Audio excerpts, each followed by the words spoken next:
Hello my dear students, welcome to तेरेंस classes. आज आपके लिए लेकर आए हैं क्लास 11th की पॉलिटिकल साइंस की book Indian constitution at work का चैप्टर नंबर 6, जिसका नाम है जुडिशरी। और इस वीडियो में मैं डिस्कस करूंगा आपके साथ सिर्फ और सिर्फ मल्टीपल चॉइस क्वेश्चंस। और ये भी कहना चाहूँगा कि ये इस वीडियो का पार्ट 1 है और पार्ट 2 भी आपको बहुत जल्द दे दिया जाएगा। तो बच्चों देखते हैं फर्स्ट क्वेश्चन क्या है यहाँ पर। Which statement is true about judiciary. आपको बताना जुडिशरी के बारे में कौन सी स्टेटमेंट बिल्कुल सही है। तो ऑप्शन आपके सामने है। The principal role of judiciary is to protect the rule of law and ensure supremacy of law। यानी जुडिशरी का जो मेन काम क्या होता है, रूल ऑफ लॉ को प्रोटेक्ट करना होता है और साथ में लॉ की सुप्रीमेसी को भी जो है इंश्योर करना होता है कि वो बनी रहे। और लॉ का मतलब आपको पता ही होगा बच्चों, कानून होता है। It's safeguards rights of the individuals और साथ में settles disputes in accordance with the law. यानी अगर किसी इंडिविजुअल्स के राइट्स को जो है प्रॉब्लम हुई है तो उनको भी सेफगार्ड करती है, सेफ करती है। और साथ में डिस्प्यूट्स को भी जो है अकॉर्डिंग टू द लॉ उसका सोल्यूशन किया जाता है। और थर्ड ऑप्शन है, it ensures that democracy does not give way to individual और ग्रुप डिक्टेटरशिप। और साथ में ये भी देखती है कि डेमोक्रेसी बनी रहे और ऐसा ना हो कि ग्रुप डिक्टेटरशिप जो है डेवलप हो जाए, या हम कहें कि सभी के सभी ऑप्शन यहाँ पर करेक्ट हैं। तो बच्चों यहाँ करेक्ट आंसर क्या है, ऑल ऑफ दीज। यानी ये सभी बातें जो हैं जुडिशरी के रोल को जस्टिफाई करती है। तो all of these is the correct answer. अब चलते हैं क्वेश्चन नंबर 2 के लिए। To whom is the judiciary accountable. यानी जुडिशरी जो है किसके लिए अकाउंटेबल है, यानी जुडिशरी जो है वो किसको जवाबदेही देती है। तो ऑप्शन आपके सामने है, टू द कॉन्स्टिट्यूशन या फिर टू द डेमोक्रेटिक ट्रेडिशंस और to the people of the country या फिर ऑल ऑफ दीज। तो बच्चों यहाँ पर भी जो है करेक्ट आंसर क्या है, ऑल ऑफ दीज जो है। यानी कॉन्स्टिट्यूशन को भी देती है, डेमोक्रेटिक ट्रेडिशंस को भी, और साथ में जो इस कंट्री के लोग हैं उनको भी जो है जवाबदेही बनती है जुडिशरी की। अब चलते हैं क्वेश्चन नंबर 3 के लिए। Which statement is true about the independence of judiciary. आपको बताना है कि यहाँ पर जुडिशरी की इंडिपेंडेंस को लेकर कौन सी स्टेटमेंट करेक्ट है। तो ऑप्शन आपके सामने है, the legislature is not involve in the process of appointment of जजेस। सेकेंड है, द जजेस are always in the fear of legislature. और थर्ड ऑप्शन है, द जजेस don't have the fixed tenure. तो बच्चों यहाँ पर करेक्ट आंसर क्या होना चाहिए, या फिर कहें कि ऑल ऑफ दीज जो हैं सारे के सारे ऑप्शन जो हैं वो करेक्ट हैं। तो बच्चों यहाँ पर करेक्ट आंसर है ऑप्शन ए, जिसमें ये बोला गया कि जो लेजिस्लेचर है उसका कोई रोल नहीं होता इन the process of appointment of जजेस। तो ये सबसे बड़ी बात होती है। अब चलते हैं क्वेश्चन नंबर 4 के लिए। What is required to be appointed as a जज। यानी अगर आपको एक जज के तौर पे अपॉइंट होना है तो आपकी जो क्या क्वालिफिकेशन होनी चाहिए या क्या रिक्वायर है आपके लिए, उसके लिए a person must have experience as a lawyer. यानी एक पर्सन का एक्सपीरियंस एज ए लॉयर होना चाहिए। और द पर्सन मस्ट हैव और must be well versed in law. उसको लॉ की अच्छी नॉलेज होनी चाहिए। और political opinions of the person should be considered. या कहें कि जो उसके पॉलिटिकल नॉलेज है उसको भी कंसीडर किया जाना चाहिए। या फिर कहें बोथ ए एंड बी यहाँ करेक्ट हैं। तो बच्चों यहाँ करेक्ट आंसर है बोथ ए एंड बी। इसका मतलब क्या है कि पॉलिटिकल ओपिनियंस का कोई मैटर नहीं होता, उसकी नॉलेज जो है वो पॉलिटिक्स को लेकर मैटर नहीं करेगी यहाँ पर, लेकिन कानून को लेकर उसकी नॉलेज मैटर करती है और उसका एक्सपीरियंस मैटर करेगा एज ए लॉयर।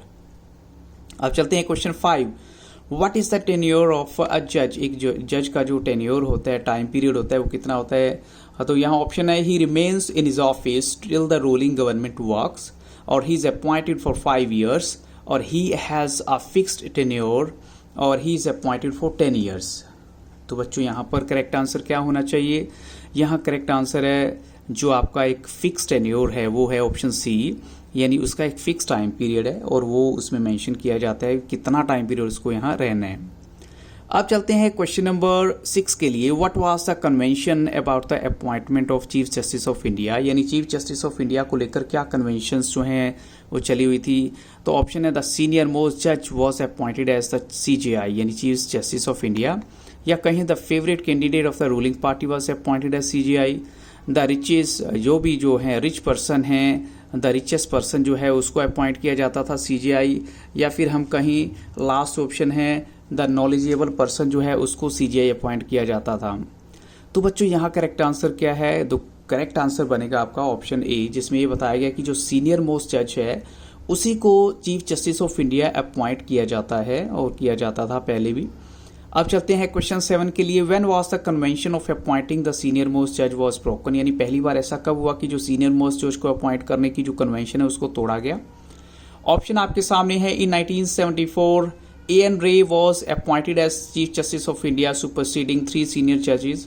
और in 1976 A.N. Ray was appointed as Chief Justice of India, superseding 3 senior judges. या फिर 1975 में ये बात हुई है, या फिर हम कहें कि 1973 में ये बात हुई है। तो बच्चों यहाँ करेक्ट आंसर क्या है? Yes, the right answer is option D, जिसमें ये बताया गया कि जो 1973 में A.N. Ray को अपॉइंट किया गया था chief justice of India, superseding 3 senior जजेस जो है, जो कि पहली बार ऐसा हुआ था। अब क्वेश्चन 8 में देखिए, when was justice M.H. Peg appointed as chief justice of India and superseding whom, यानी उन्होंने भी क्या किया? सुपरसीड किया। किसको किया? और उनको चीफ जस्टिस ऑफ इंडिया भी अपॉइंट किया गया। अब ईयर भी बताना है और साथ में किसको किया वो भी बताना है। तो ऑप्शन आपके सामने है। इन 1976 H.R. खन्ना, इन 1975 H.R. खन्ना, इन 1974 H.R. खन्ना, या फिर इन 1978 H.R. खन्ना। तो बच्चों यहाँ करेक्ट आंसर क्या है? The right answer is option B, जिसमें जो है 1975 और H.R. खन्ना जो है वो दोनों आ जाते हैं ईयर इसमें। क्वेश्चन 9 देखिए, हाउ आर द अदर जजेस of the supreme court and the high court appointed. चलिए, चीफ जस्टिस ऑफ इंडिया की अपॉइंटमेंट तो सीनियर मोस्ट जज की होती है, लेकिन जो बाकी जजेस हैं सुप्रीम कोर्ट की, उनकी, हाई कोर्ट की, उनकी अपॉइंटमेंट कैसे होती है? तो ऑप्शन आपके सामने है। They are appointed by the president, और they are appointed by the chief justice of India, और they are appointed by the Rajya Sabha, या कहीं बोथ ए एंड बी दोनों करेक्ट होनी चाहिए। तो बच्चों यहाँ पर राइट आंसर है option D, both A and B दोनों ही करेक्ट है, यानी प्रेसिडेंट का भी रोल रहता है उसमें, क्योंकि वो डिस्कस करते हैं चीफ जस्टिस ऑफ इंडिया के साथ, और फिर जो है दूसरे जजेस को अपॉइंट किया जाता है।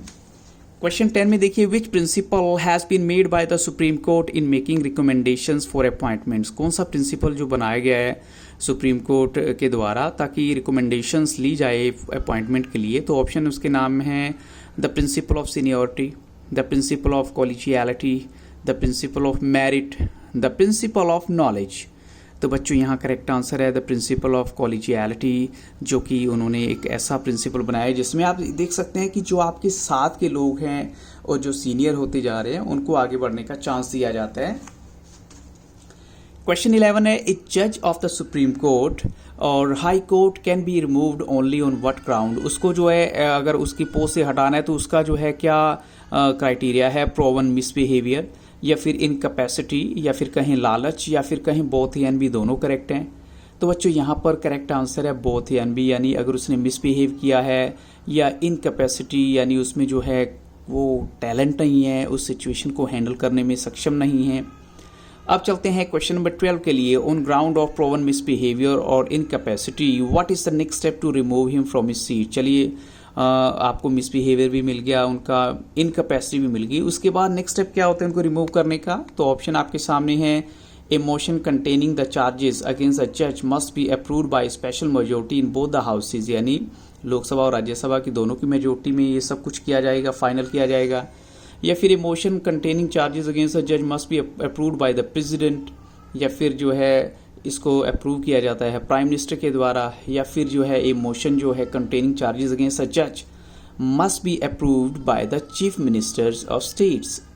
लेकिन बच्चों यहाँ करेक्ट आंसर क्या है? ऑप्शन ए, जिसमें दोनों जो हैं राज्यसभा और लोकसभा की जो 1/3 मेजोरिटी है कम से कम वो जो है इसमें आ जाती है, या उसकी जो मैक्सिमम 2/3 हम कहेंगे, 2/3 मेजोरिटी के साथ जो वो पास होता है तो उसके बाद उनको हटा दिया जाता है।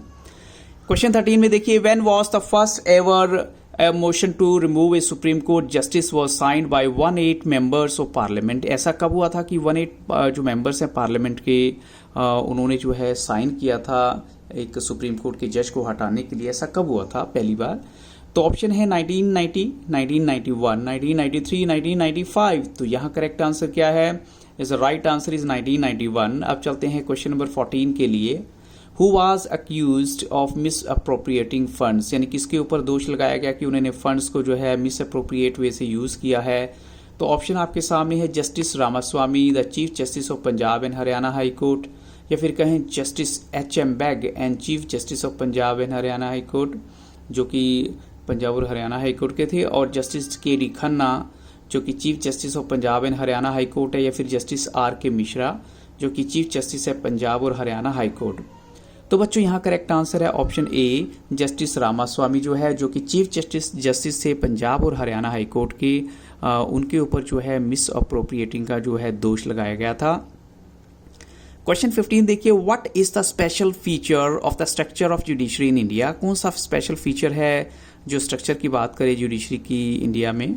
तो ऑप्शन आपके सामने है, the constitution of India provides a single integrated judicial system.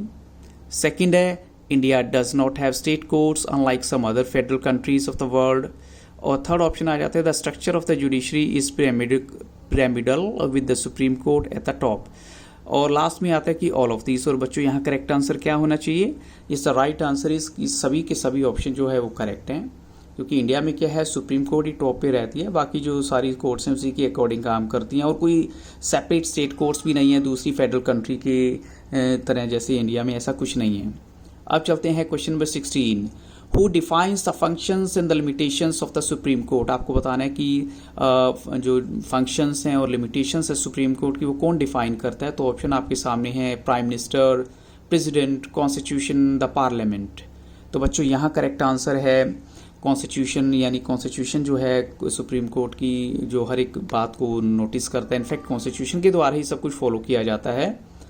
Question 17 है, what do you mean by original jurisdiction of the supreme court. अब ओरिजिनल ज्यूरिसडिक्शन का मतलब बताइए। तो ऑप्शन आपके सामने है, when the case are directly considered by the supreme court, और बिना किसी लोअर कोर्ट के डिस्कस किए बना। और दूसरा क्या है, when the supreme court gives original jurisdiction, या फिर वो ओरिजिनल ज्यूरिसडिक्शन देती है। या थर्ड है, when high court decision is challenged bye the supreme court, और या कहीं ऑल ऑफ दीज। लेकिन बच्चों यहाँ करेक्ट आंसर क्या है, option A is the right answer, जिसमें ये बताया गया है कि जब कोई केस जो है डायरेक्टली सुप्रीम कोर्ट में जाता है without considering the lower courts. अब चलते हैं क्वेश्चन 18 में, which statement is true about the appellate jurisdiction of the supreme court. अब एपिलेट ज्यूरिसडिक्शन की आपको बतानी है कौन सी स्टेटमेंट ट्रू है उससे लेकर।